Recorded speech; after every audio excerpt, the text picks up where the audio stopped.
The loss of the All-Stars has left a void in Ohio, and we'll talk through their current messy sprint car situation. Plus, Chris Windom has a new ride, Kyle Larson sweeps Hangtown, and more. Let's go.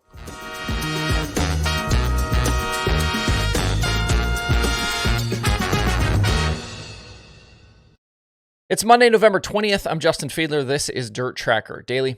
If someone was going to start a national sprint car series to compete against the World of Outlaws, like High Limit has done, buying out the All-Star Circuit of Champions from Tony Stewart makes a lot of sense. We've talked about some of the reasons why you do so here on the show. It clears the way for a more focused streaming situation for minority High Limit owner Flow Racing. It takes out one less player in the market for big events and big dates. And in the case of High Limit, they're getting a lot of the big all-star shows next year, like the Tuscarora 50, like the Race Routine Foundation race. It also cuts out a potential competitor for full-time teams and has some other smaller ancillary benefits, like getting the All-Stars infrastructure. This deal made a lot of sense on a lot of levels and gives the new High Limit national footprint a head start. But there are other effects and consequences to this deal that will not be felt or understood for quite a while.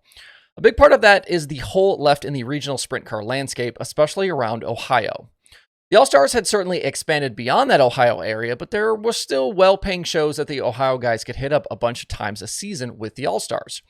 Drivers like Greg Wilson and Zess Sabo were beyond 20-plus All-Star appearances in 2023, and you can be sure that Cale Thomas and Craig Mintz, Travis Philo, Cole Duncan, Trey Jacobs, Cap Henry, and plenty more would make 10 or 15 starts a season at least. Competing for wins, certainly wasn't off the table. Plenty of top 5s and top 10s were to be had for those guys, and the money was still pretty good. But while High Limit will still offer some of those guys opportunities to race several times a season, a sizable void has been left with the end of the All-Stars. And there's no clear answer how that void will be filled. We know that High Limit decided to pass off Ohio Sprint Speed Week to Aaron Fry in the Fast Series, but we're still waiting to see what that will look like. Fast also announced a bump to their standard purses, with many shows now paying $4,000 a win and $400 to start. That's not all-star level, though, with those shows previously at least being $6,000 a win and $550 to start. And that's on top of the sizable point fund and full-time team benefits that come with being an all-star member. The All-Stars also offered a larger schedule with more than 40 races completed in 2023. The Fast schedule had just 23 races this season. The good thing, though, is the Fast footprint only included Ohio, Western Pennsylvania, plus scattered shows in Indiana and West Virginia. Obviously, much easier, much cheaper to compete. Fry will certainly do what he can, and he seems to be popular in the area, but this thing won't become an all-star replacement overnight, even if it didn't have potential competition. And make no mistake, there is an active ongoing effort to create another Ohio Speed Week and a competing 410 wing sprint car series for next year. I thought by now things would be public on that front, but the situation remains fluid and wrought with challenges. One of the players behind that was Ross Paulson, who was obviously previously an All-Star official, but he posted to social media over the weekend that he was backing out of that effort. And I assume this meant the new series would be dead completely, but I've been told that efforts are still underway. So just in Ohio alone, we've got Fast already established with help from High Limit and potentially a second competing series. We're not done there, though. The new Maverick Wing Sprint Series in Indiana could certainly grab some territory here as well. I've been asked if this could be the All-Star replacement, but again, it's way too early to say.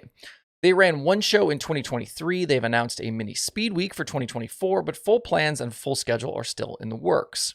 With all three situations, things change and evolve on a day-to-day basis, and what's true one hour might not be true the next. It's been tough to follow, which is why I hesitate to share any real specifics here on the show.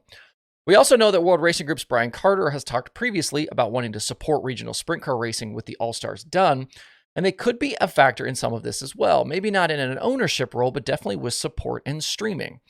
In a recent post over at tjslideways.com, TJ Buffenbarger referred to the situation in Ohio back in 2015 before Tony Stewart bought the All-Stars from Guy Webb. Things were starting to devolve, and Stewart stepping in to take the series headed off what was going to be a mess between multiple parties. But now, 8 years later, we are right back to that as a serious possibility with multiple groups in play and lots of maneuvering happening behind the scenes. At least in the near future, there won't be one single winner, and for better or worse, drivers and fans will have multiple directions to go come Friday and Saturday nights. In some driver news that is tied pretty closely to what I just talked about, the Vermeer 55 team will have a new driver for next season. Just announced here a little bit ago, Chris Windom will be the new Vermeer driver for next year, and he's bringing sponsor NOS Energy Drink with him. Windom ended the 2023 All-Star season second in driver points and fourth in owner points with Lane Racing. He had 9 top 5s and 23 top 10s in 40 races. Vermeer ended the year third in owner points, but they had multiple drivers throughout the season, starting with Hunter Schoenberg, then a brief period with Buddy Kofoid before settling on Kerry Madsen. Madsen was solid in his tenure. He picked up a win, 12 top 5s, and 18 top 10s in 22 starts. This wasn't a move I had heard about, and it seemed like Madsen did a nice job, but Windom made serious strides in year 2 as a full-time wing driver, and the ability to bring sponsorship is always a key factor. There was nothing in the release about a series choice, and we don't know what this will mean for Madsen or Lane Racing going forward, but Clinton Boyles will remain the Vermeer 55 crew chief.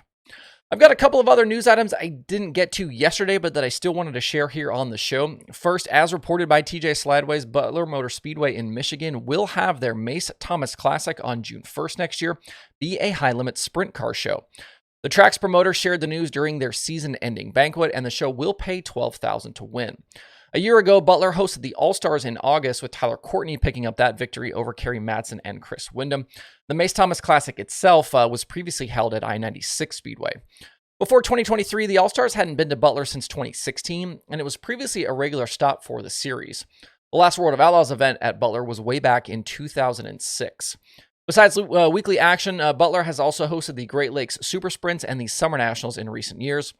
Butler is a track that the Ohio regulars can easily get to. Hopefully they'll show up for that high limit race. It will be schedule dependent though. This race being $12,000 to win is in line with what Jeremy Elliott reported a few weeks ago when the high limit national series announcement was made. The standard one-day purse would be $12,000 to win and $1,200 to start. Unlike the midweek series, not every high limit show will carry those elevated purses. And with the Outlaws making changes, the two series should be pretty much in line for their regular events.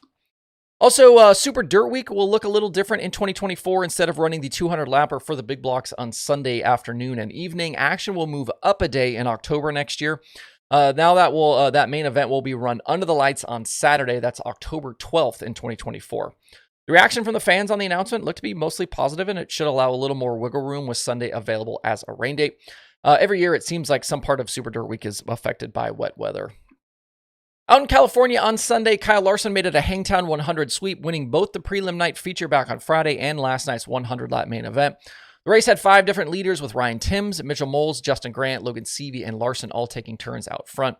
Larson went 16th to 2nd by the closing stages, and on a restart with 9 to go, made his move around Seavey for the top spot. We had a brief 3-way battle for the lead with Shane Golubic also in the mix, but Young Money got away late for the score. So he's now 2 for 2 in USAC midget competition this year. Midget teams have Monday off, and then they've got 2 nights at Merced Tuesday, Wednesday. They'll get Turkey Day off Thursday before heading to Ventura Friday and Saturday to close out the season. I don't know what Larson's plans are for the rest of 2023. He did run Turkey Night a year ago, and that whole final swing 2 years ago, but I haven't seen anything shared publicly about if he'll run any of these final nights. With just 3 race nights left, Logan Seavey remains in control of the Midget Championship, leading Justin Grant by 230 points. Seavey's top 10 streak is now 19 straight races, and he's been on the podium in 4 straight, including finishing second to Larson both nights at Placerville. At Cherokee on Sunday, wrapping up a weekend of dirt late model racing in South Carolina, Chris Madden dominated the Blue-Gray 100, scoring the event win for the 9th time in his career. It was also his 3rd straight win at the Blue-Gray. He managed to lead every lap from the pole, and unlike a lot of the competition, was able to go the distance on the same set of tires he started on. So $20,000 to Madden with Saturday's Lancaster winner Ben Watkins finishing 2nd and Zach Mitchell finishing in 3rd. That's it for today's daily. Hope you guys have a great Monday out there. We'll see you right back here tomorrow.